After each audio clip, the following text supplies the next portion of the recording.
Olá, boa tarde. Hoje é terça-feira, 6 de outubro. O Senado Notícias está no ar. O Senado definiu agora há pouco a data para a sabatina na Comissão de Constituição e Justiça do desembargador Cássio Nunes Marques, indicado para o Supremo Tribunal Federal, na vaga do ministro Celso de Mello. Mais informações com a repórter Dinalva Ferreira. O desembargador Cássio Nunes Marques será sabatinado pela Comissão de Constituição e Justiça do Senado no dia 21 de outubro, 8 dias após a aposentadoria do ministro Celso de Mello, marcada para o dia 13 deste mês. A decisão foi tomada em uma reunião de líderes que aconteceu na manhã desta terça-feira. Após a sabatina e votação na CCJ, o nome dele será submetido ao plenário do Senado no mesmo dia e precisará contar com os votos favoráveis de pelo menos 41 dos 81 senadores. A votação é secreta. A presidente da comissão, senadora Simone Tebet, já adiantou que nesta quinta-feira irá anunciar ao presidente do Senado, Davi Alcolumbre, o nome do relator da indicação.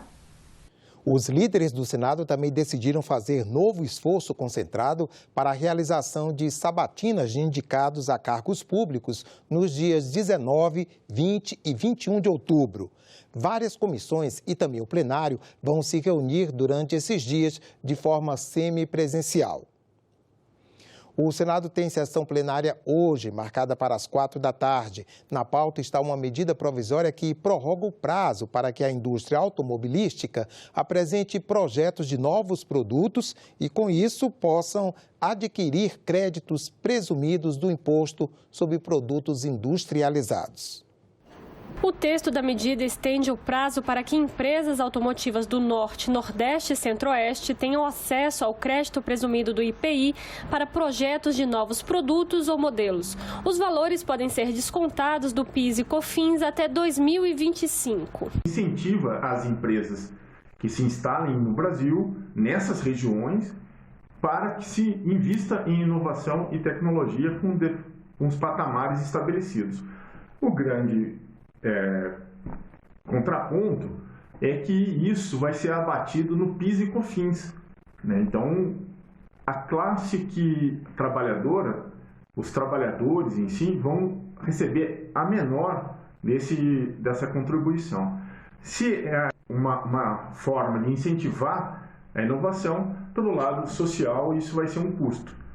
Mas a gente vai ter aí uma empregabilidade, um avanço de produção, para que a gente tenha aí alguns avanços no PIB e no emprego do Brasil, principalmente nessas áreas. O governo acredita que a medida pode injetar 150 milhões na economia, além de estimular a criação e manutenção de empregos. Temos mais de 13 milhões de pessoas desempregadas, outros 13 milhões na informalidade e mais de 10 milhões com dificuldade em se alimentar por falta de renda. Todas as medidas que contribuem para a geração de emprego e renda são bem-vindas.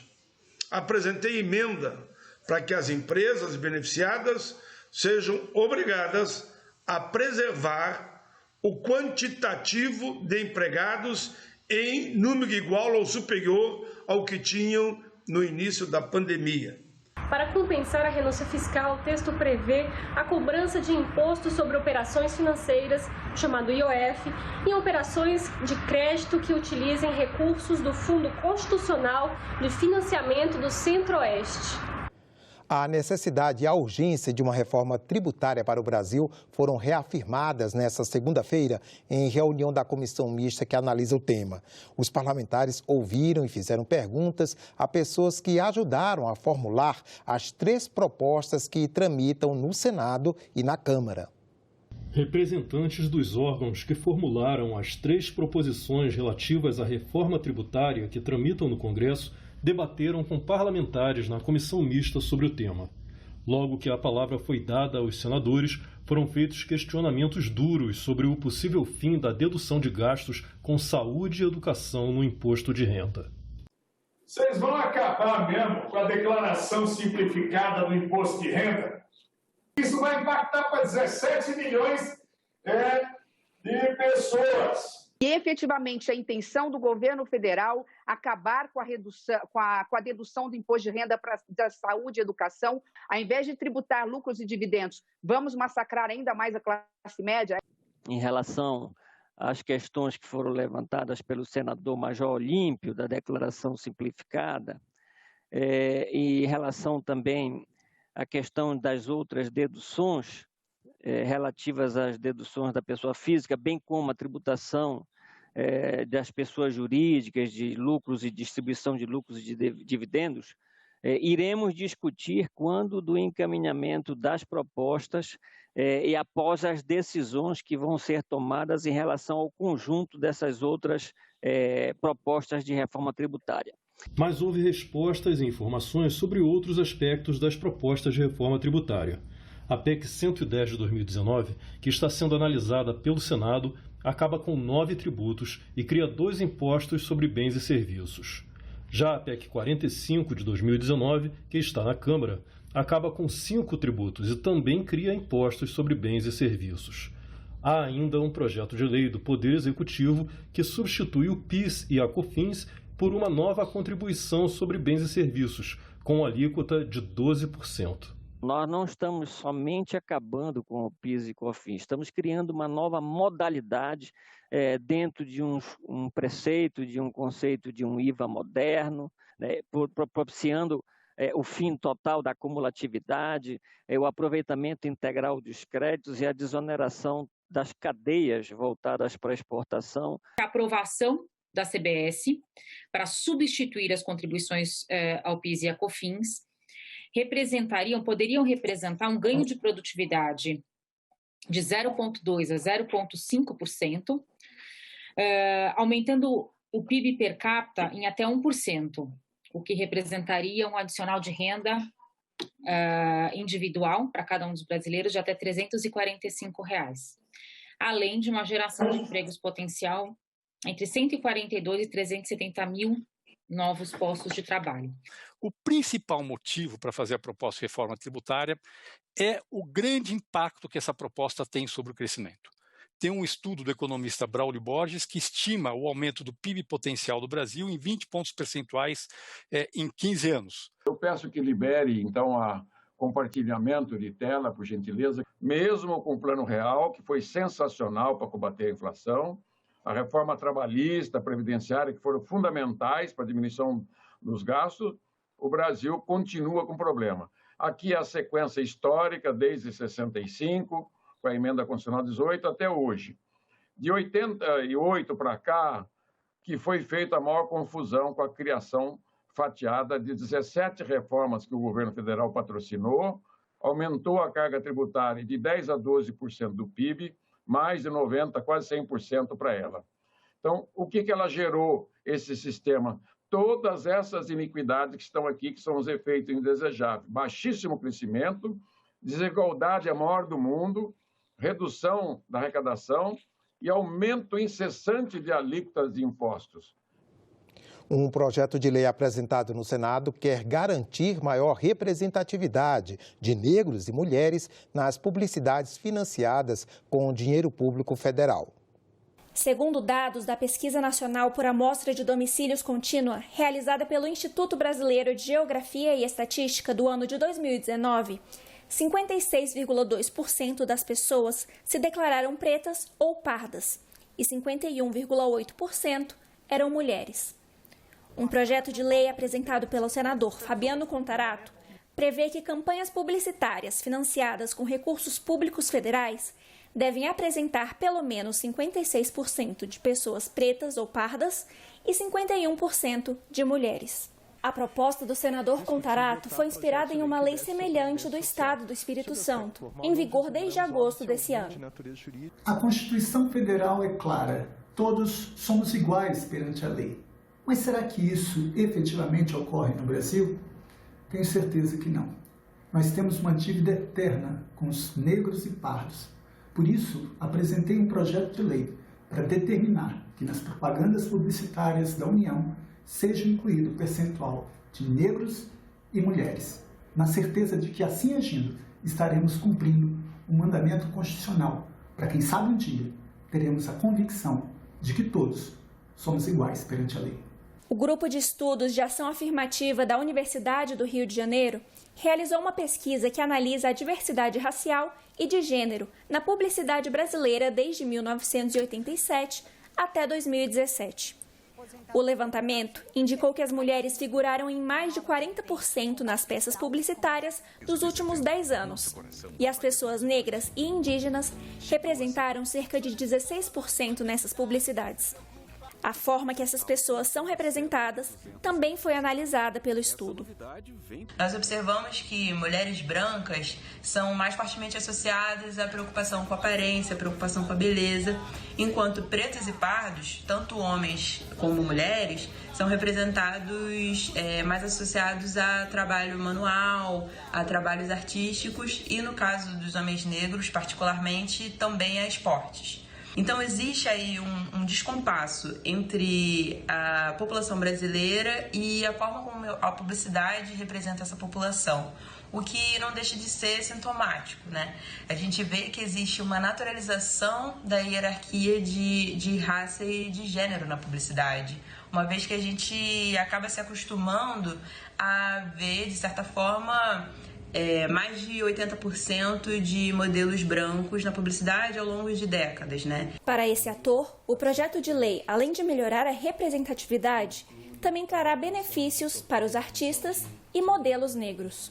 É muito importante para a luta de todos nós negros, artistas, que se abre espaço para mais artistas negros trabalharem, ter mais oportunidades. Então é importantíssimo que a gente normalize esses espaços para o negro, né? Que seja normal a gente se ver nesses espaços. Motoristas em débito com os órgãos de trânsito podem evitar o reboque do veículo, caso uma proposta em análise no Senado vire lei. Cair numa blitz e ter o carro apreendido e rebocado dá muita dor de cabeça. Além da multa elevada que envolve o guincho e diárias no depósito, existe também o transtorno para quem usa o veículo como meio de trabalho. É o caso, por exemplo, de caminhoneiros, taxistas e motoristas de aplicativo. A proposta do senador Lazier Martins altera o Código de Trânsito Brasileiro e permite pagar na hora, de forma eletrônica, multas e dívidas relativas ao IPVA, ao DPVAT e ao licenciamento. O objetivo é evitar que o veículo seja removido se a única irregularidade que for constatada for a falta de pagamento de tributos, encargos e multas. Se facilita a vida do motorista, porque ele não precisa se sujeitar ao guincho do carro, ao depósito do carro, estadias muitas vezes caras. No Rio Grande do Sul era até bem pouco tempo, R$600 para guinchar e levar um carro até o depósito e R$60 por dia. Ora, se evita isso. Motoristas que dependem do veículo para trabalhar elogiaram o projeto de lei. Aqui na empresa, por exemplo, nós trabalhamos com um carro e precisamos dele o dia inteiro. Então, caso parado numa blitz, eu teria a opção de pagar a multa na hora e evitar o reboque de áreas do Detran. Eu acho que também facilita para nós, né, de estar acertando nossos tributos ali na hora e também que o carro não seja rebocado, vá para depósito e a gente tenha mais custos. Eu espero a compreensão dos meus pares no Senado Federal e depois na Câmara para que vigore assim: economia para o motorista, racionalização no trânsito com aqueles que têm a desventura de cometer alguma infração ou estiverem com seus tributos, o IPVA, atrasados. Já pode ser votado em plenário um projeto que prevê que pessoas com deficiência terão direito ao pagamento de meia entrada no ingresso e na utilização de serviços em unidades integradas de proteção ambiental, como estações ecológicas, reservas biológicas e parques nacionais. O Brasil tem atualmente 334 unidades de conservação federais. 149 são de proteção integral, ou seja, são áreas destinadas à preservação da biodiversidade, onde é permitido apenas o uso indireto dos recursos naturais. são as estações ecológicas, refúgios de vida silvestre, reservas biológicas, monumentos naturais e parques, como o da Chapada dos Veadeiros. Um projeto que está pronto para votação no plenário do Senado quer garantir que as pessoas com deficiência tenham acesso mais barato a esses locais. De acordo com o texto, as pessoas com deficiência deverão pagar a metade do valor cobrado para ingresso nessas áreas e uso de serviços quando houver. O projeto do senador Paulo Paim muda a lei que instituiu o Sistema Nacional de Unidades de Conservação da Natureza e altera também o Estatuto da Pessoa com Deficiência. O mesmo direito já é previsto no Estatuto em entradas para cinemas, teatros e eventos esportivos. A ideia é igualar o acesso de pessoas com deficiência ao entretenimento, à cultura, ao esporte, à conscientização para a preservação ecológica, enfim, o meio ambiente. Para as pessoas com deficiência, a importância da proposta pode ir além da redução do valor do ingresso. A possibilidade da meia entrada ela vai fomentar com que pessoas com deficiência visitem esses ambientes e também vão ao encontro do que diz aí o artigo 42 da Lei Brasileira de Inclusão, onde estabelece que toda pessoa com deficiência tem direito ao acesso à cultura e lazer de forma acessível. Pois só com a presença da pessoa com deficiência que a gente vai conseguir, de fato, construir ambientes acessíveis.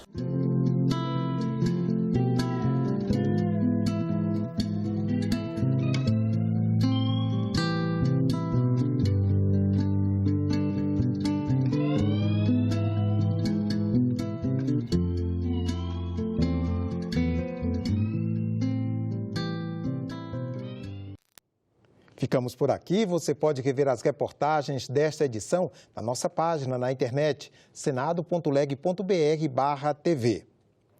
Obrigado pela companhia e até a próxima.